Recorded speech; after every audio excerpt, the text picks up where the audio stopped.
Morning বন্ধুরা, কেমন আছো তোমরা? সবাই ভালো আছো তো? লাইফস্টাইল উইথ টিঙ্কুর পক্ষ থেকে তোমাদের সবাইকে ওয়েলকাম করছি। সকালবেলায় চিয়া সিড নিয়ে বসে পড়েছি।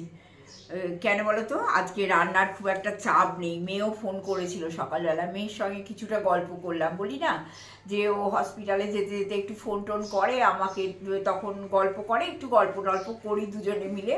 সময় তো কেউ কারোর সময় নেই অ্যাকচুয়ালি। তা একটু গল্প টল্প করলাম, করে আর রান্নাঘরে টুকটাক রান্না হয়ে গেছে। কারণ আজকে রান্নার কিছু চাপ নেই বলবো না, কারণ একটু ভাজাভুজির ওপর আজকে হবে।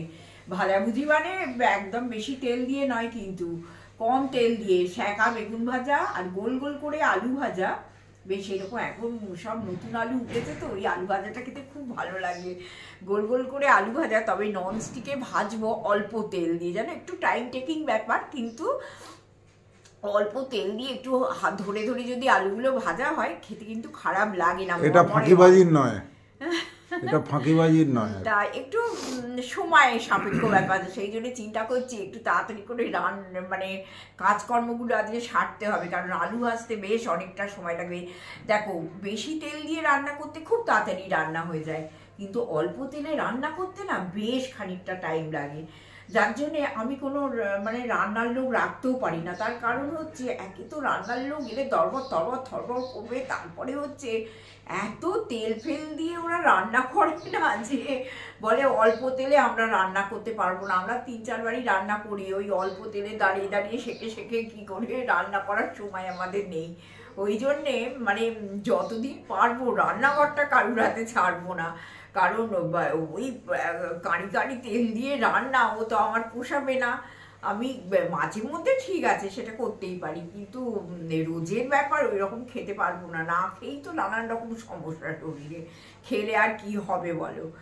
তা দেখো, এই বিছানার এই বেডশিটটা দেখতে ভারী সুন্দর না? আমার খুব পছন্দের বেডশিট এটা। এটা আমি চেঞ্জ করেছি আর কি, এই বেডশিটটা চেঞ্জ করে এটা পাতলাম। আর ওইটা এখনো পড়ে আছে, ওই যে ভেজিটেবিল কাটারটা ওইভাবেই পড়ে আছে, নিয়েও যাওয়া হয়নি কিছু না। এত ফ্রিজ নিয়ে এখন ব্যস্ত আমরা যে কিছু করার উপায় মানে ভালো লাগছে না অ্যাকচুয়ালি।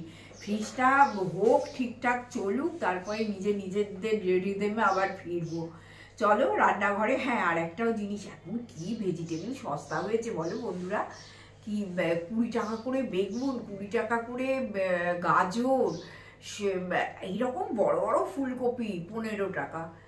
আর তাই আমি দাদাকে বলছিলাম যে দেখো, এখন মানুষ কত খাবে, খাওয়ারও তো একটা লিমিট আছে। আর কতই বা ফ্রিজে মানুষের জায়গা আছে যে সেই সব এনে এনে রেখে দেবে, বাসি মানে শুকিয়ে যাবে, পচে যাবে। আর এখন 20 টাকা করে টমেটো, মনে হচ্ছে বাজারে গেলেই না একদম বাজার তুলে নিয়ে আসি, রাখার অসুবিধা। আর অত খাবেই বা কে? খুব ভালো লাগে। আমি তাই মেয়েকে বলছিলাম একটু আগে যে বাবা কি সস্তা হয়েছে জিনিসপত্র, দেখলেও ভালো লাগে বলো। এবার সারা বছর তো চললো দামে পোড়া আর ওই ঝিঙে পটল আর হ্যাঁ ঢেঁড়স, মানে ওই থাকবে আর কিচ্ছু পাওয়া যাবে না। আর যদি বেগুন কেনো, ঝিঙে পটল ঢেঁড়স কুমড়ো, কুমড়ো তো সারা বছর ঠিক আছে। আর যদি তোমাদের মানে খেতে ইচ্ছে হয় ওইগুলোকেই খেতে হবে। আর বেগুন কিনতে যাবে 100 টাকা 120 টাকা দাম। আর তেতো দেখবে, গ্রীষ্মকালের বেগুনগুলো না কি তেতো হয়, জানি না তোমাদের লাগে কি না। আমি একদম ভালোবাসি না গ্রীষ্মকালের বেগুন খেতে। চলো কি টুকটাক করলাম একটু রান্নাঘরে তোমাদের দেখিয়ে দিয়ে যাই হোক, ভিডিওটা তো আরম্ভ করলাম, এইটাই মনের অনেকটা মানে কি বলবো শান্তি হয় আর কি। চলো সঙ্গে থাক।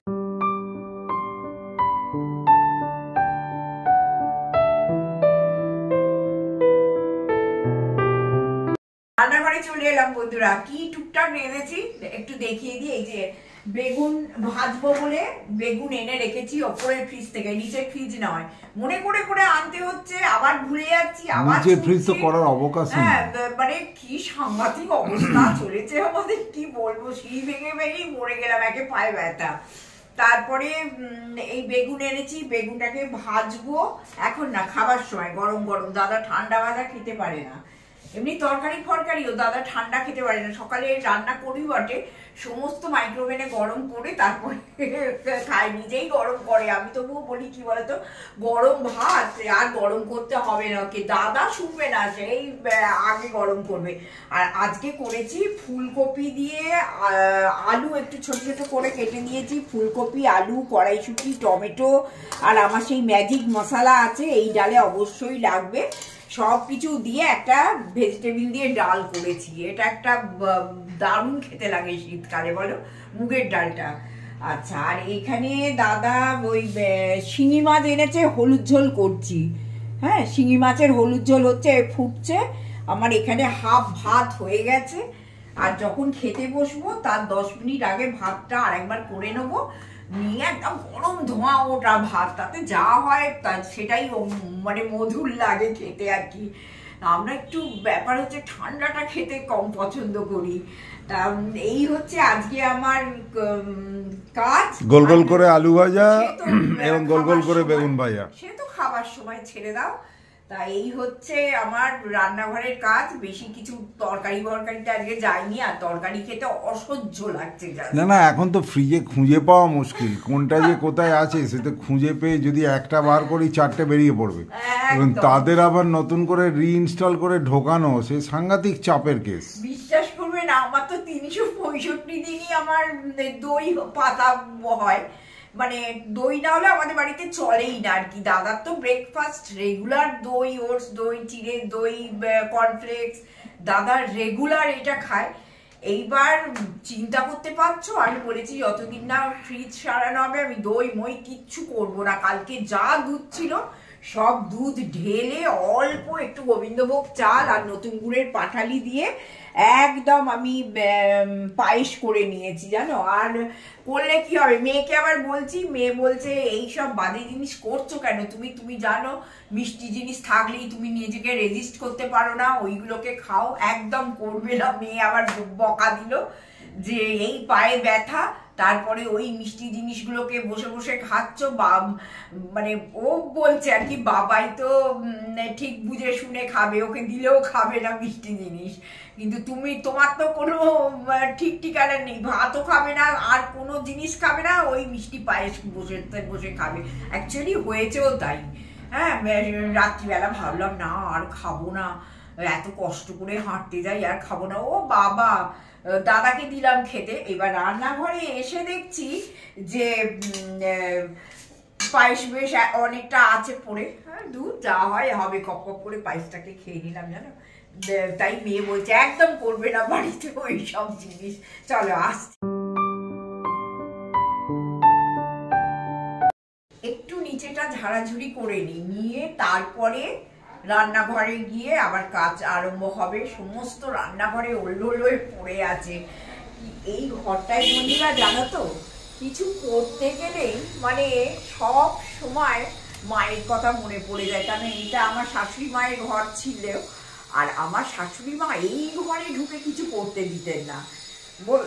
সারা বাড়িতে করো, তার কোনো কিছু আপত্তি নেই, কিন্তু মানে এই ঘরটাতে কিছু করলে মায়ের খুব আপত্তি ছিল, সেই তুমি সারাও বা মানে ফ্লোর, আমরা তো আগে এই নিচেটা ছিল লাল মেঝে, এবার তারপরে দাদা এটাতে পাথর বসিয়ে দিল 2018 সালে। হ্যাঁ, তা মা কিছুতেই করতে দেবে না, সমানে বলবে যে আমার এই ঘরে কিছু করো না। খুব ভালো মানুষ ছিলেন আর কি, খুব একটা মানে চেঁচামেচি ব্যাপার এসব ছিল না, আমার ঘরে করো না, আমি মরে গেলে তোমরা যা কিছু করো।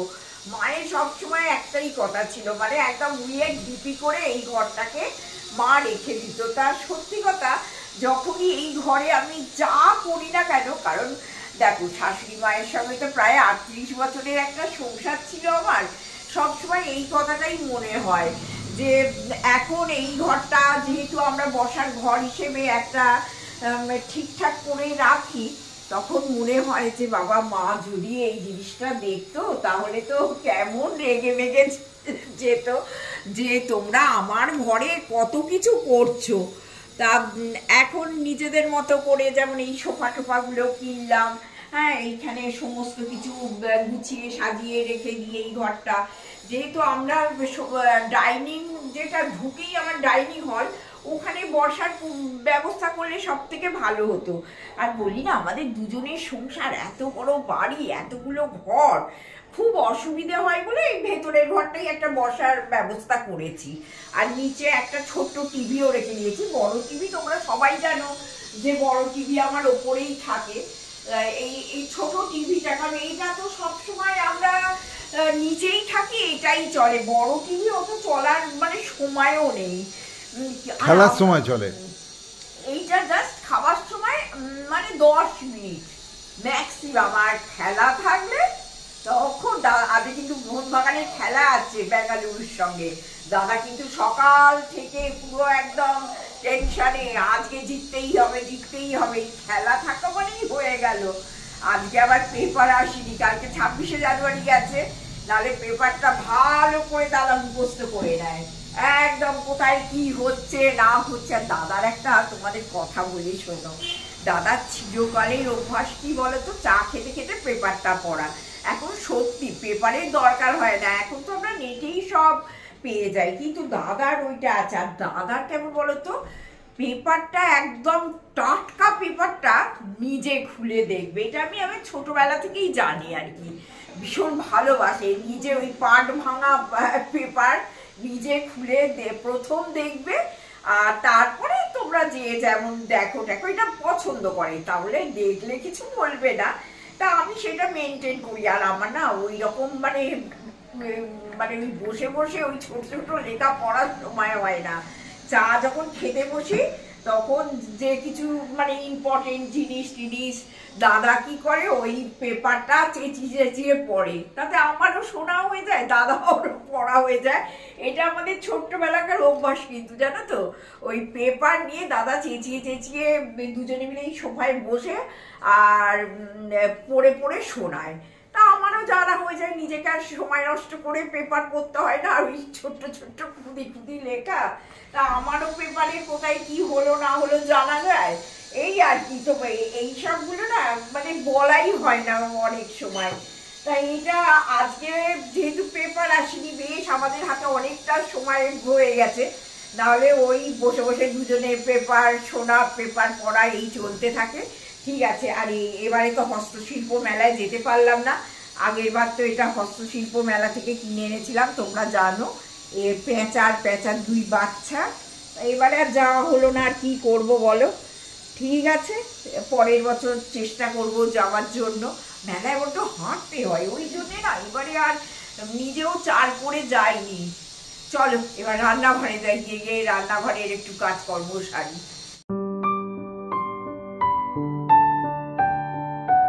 সন্ধ্যা বন্ধুরা, আজকে আবার দেখছি বেশ একটু ঠান্ডা ঠান্ডা লাগছে, আর উত্তরে হাওয়া দিচ্ছে, দিয়ে বেশ একটু ঠান্ডা ঠান্ডা ব্যাপার হচ্ছে। তা এবারে তো সেদ্ধ পুলিটা করিনি, বেশ অনেকটাই চালগুলো এখনো আছে, মানে পিঠে পুলি পর্বের 4র্থ পাঠ। তা সেদ্ধ পুলি আজকে বললাম যে তাহলে একটু সেদ্ধ পুলিটা করে নি বলে আরম্ভ করে দিলাম। দেখো, যেমন দুধ পুলিতে করেছিলাম ঠিক সেম উপায় আর কি। এই আটাটাকে মেখে নিতে হবে, এই যে একটুখানি জল দিয়ে আর নুন দিয়ে এই চালের গুঁড়োটাকে এরকম করে মেখে নিতে হবে। মোটামুটি সঙ্গে সঙ্গেই হয়ে যায়, তারপরে একটু ঠান্ডা হলে ভালো করে মাখা হয় আর কি। আর নারকোল কুড়োনো এখন এই সন্ধ্যেবেলা বড় চাপের, যার জন্য কি হয় যে নারকোলটা কি করলাম জানো, তোমরা ওইটা শিখে নাও, হয়তো অনেকেই জানো, যারা জানো না তাদের জন্য বলছি। নারকেলটাকে নিয়ে আজকে যেমনি এত ঠান্ডা ঠান্ডা হাওয়া দিচ্ছে, আমি মনে মনে ভাবলাম না সেদ্ধ পুলিটা তো করতেই হবে, নারকেলটাকে নিয়ে একদম ডিপ ফ্রিজে মানে রেখে দিলাম। এবার ডিপ ফ্রিজ থেকে বার করে অন্তত তোমাদের 7-8 ঘন্টা ডিপ ফ্রিজে ওটা রাখতে হবে। এবার রাখার পর বেশ একটা কোনো কিছু দিয়ে হাতুড়ি টাতুড়ি যাই হোক একটা কিছু দিয়ে জোরসে মারলে না নারকেলটা খোলাগুলো বেরিয়ে আসবে আর নারকেলটা থেকে যাবে। তাহলে এটা সুবিধে হলো। আর পোড়ার দিকে গেলাম না। তারপরে যেমনি হয়ে গেল, দাঁড়াও দেখাই তোমাদের, যেমনি হয়ে গেল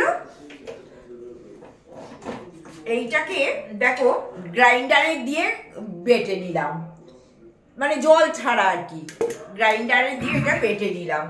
তাহলে কুড়োতেও হলো না, কিছুই নয়। দারুণ উপায় না এগুলো? এখন না মানুষের এত সময় কোথায় বলো, নারকোল কুড়োনো, অমুক তমুক করা। এইটা কিন্তু একটা দারুণ পদ্ধতি, এটা তোমরা ইউজ করে দেখতে পারো। পিঠের কথা বলছি তা না, তোমরা নারকেল নাড়ু বা নারকেল কুড়োনো দিয়ে যদি কোনো রান্না বান্না করো, হ্যাঁ, সেইগুলো কিন্তু তোমাদের ভীষণ কাজে লেগে যাবে। তা আমি এইটা আস্তে আস্তে মেখে নিই, জানো, অল্প করেই করবো, খাওয়ার বেশি লোভ নেই তো, অল্প করেই করবো, একটু ঠান্ডাও এটা মেখে নেব, নিয়ে যখন পুলিটা বসাবো আসবো। হ্যাঁ বন্ধুরা দেখো, এই যে এই এত বেশি করছি না, অল্পই। হ্যাঁ, এইখানে এইগুলো মেখে তো নিয়েছি, আর এইগুলো কিছুটা গড়েও নিয়েছি, এই যে কিছুটা গড়ে নিয়েছি, আর তোমাদের একটা দুটো দেখিয়ে দিচ্ছি। আর এই দেখো নারকেল এখানে মানে বেটে রেখে দিয়েছি। অ্যাকচুয়ালি আমরা না ছাই মেরে করি না, কেন করি না বলো তো, ভীষণ অম্বল হয়। আর আমি এটা এ বাড়িতে আসার পর থেকেই দেখছি এইরকম কাঁচা নারকেল এর মধ্যে পুর দেয়, আর খেজুর গুড়টাকে একটু সুন্দরভাবে পাতলা করে, একটু জল দিয়ে, তারপরে ছোট এলাচ দিয়ে সুন্দর করে গুড়টাকে তৈরি করে, জল দিয়ে ফুটিয়ে ভীষণ সুন্দর করে গুড়টাকে তৈরি করা হয়। আর এইটা ডুবিয়ে ডুবিয়ে খেতে খুব ভালো লাগে। দাদা কিন্তু ছাই মেরে মানে কোনোদিন খায়নি তো, মানে পছন্দ করে না। না, ছোট ছিলাম যখন মামার বাড়িতে খেয়েছি। আমাদের বাড়িতে এইরকমই হয়, কাঁচা নারকেল দিয়ে এটা হয়। আমার শাশুড়ি মা বলতে যে নালে ছাই মেরে যদি করি তাহলে জিনিসটাতে ভীষণ অম্বল হয়। এই আর কি, তোমরা সবাই পিঠে করতে জানো, আর নতুন করে দেখালাম না। এইবার গুড় টুড়গুলো তৈরি করব, এগুলো গড়ে নিয়ে তারপরে তোমার আসছি আবার।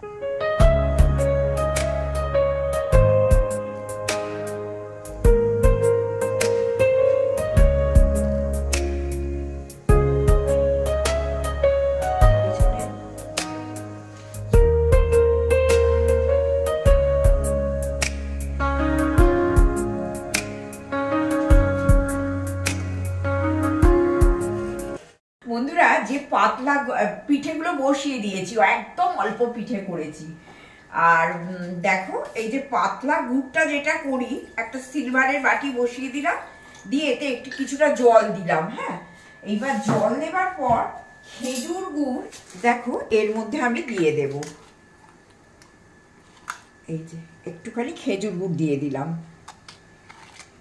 এই গুড়টা না হলে কিন্তু পিঠেটা খেতে ভালো লাগবে না, যেহেতু কাঁচা নারকেল ভেতরে আছে, মানে এটা করতেই হবে। হ্যাঁ, অল্প করে খেজুর গুড় আমি দিয়ে দিলাম এর মধ্যে। আচ্ছা, এরপরে দেখো একটু ছোট এলাচ, দেখো এরকম ছোট্ট ছোট্ট করে কেটে এই এই গুড়টার মধ্যে দিয়ে দেব। তারপরে এইটা কিন্তু একটু ফোটাতে হবে, ফোটালেই গুড়টা রেডি হয়ে যাবে। আমি এই 3-4টে ছোটো এলাচ এইভাবে কেটে এর মধ্যে দিয়ে দিলাম।